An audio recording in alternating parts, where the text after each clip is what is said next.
Kachar police intensified its war on drugs. Acting on a reliable intelligence input, in the evening hours of Tuesday, a vehicle was intercepted at Salcha Bra under Silchar police station bearing registration number AS18AC5847 and apprehended two persons, Muhammad Amul Khan, aged 47 years, a resident of Bishnupur in Manipur, and Muhammad Salim, aged 28 years, a resident of Imphal East District of the same state of Manipur.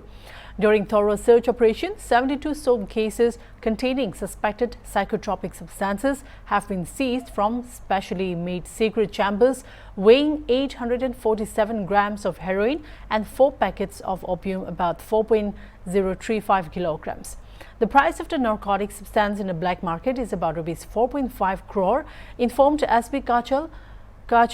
Numal Mahata, talking to the media on Wednesday evening. Mahata added during the seizure, drug detection kit was also used, which showed positive results for heroin and opium.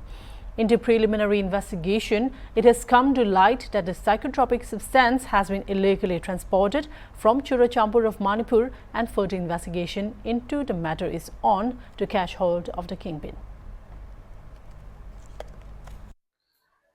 নিচাযুক্ত সামগ্ৰী বা অবৈধ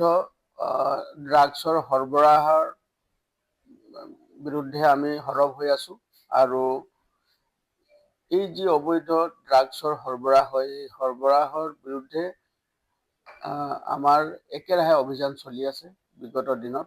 আৰু এই অভিযানৰ এক অংশস্বৰূপে যোৱাকালি আবেলি আমি এটা বিশেষ অভিযান চলাইছিলো এই আমাৰ জিলাৰে সালচাপৰা অঞ্চলত আমাৰ এটা অভিযান চলিছিলে আৰু অভিযান কালত আমি এখন গাড়ী এখন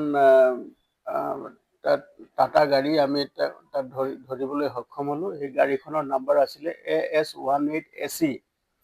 5847 এই গাড়ীখন যেতিয়া আমি ইন্টাৰসেপ্ট কৰো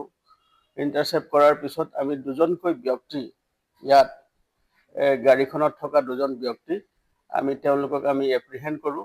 তেওঁলোকক আমি আটক কৰো আটক কৰা প্ৰথমজন ব্যক্তিৰ নাম হ'ল মোহাম্মদ আমু খান তেওঁ 47 ইয়াৰ্স তেওঁৰ ঘৰ হ'ল কাউকটা জিলা বিষ্ণুপুৰ মণিপুৰ আৰু দ্বিতীয়জন ব্যক্তি হ'ল মোহাম্মদ সালিম তেওঁৰ ঘৰ হ'ল মন্ত্ৰী পুখুৰী ইম্ফল ইষ্ট দুইজন ব্যক্তিক যেতিয়া আমি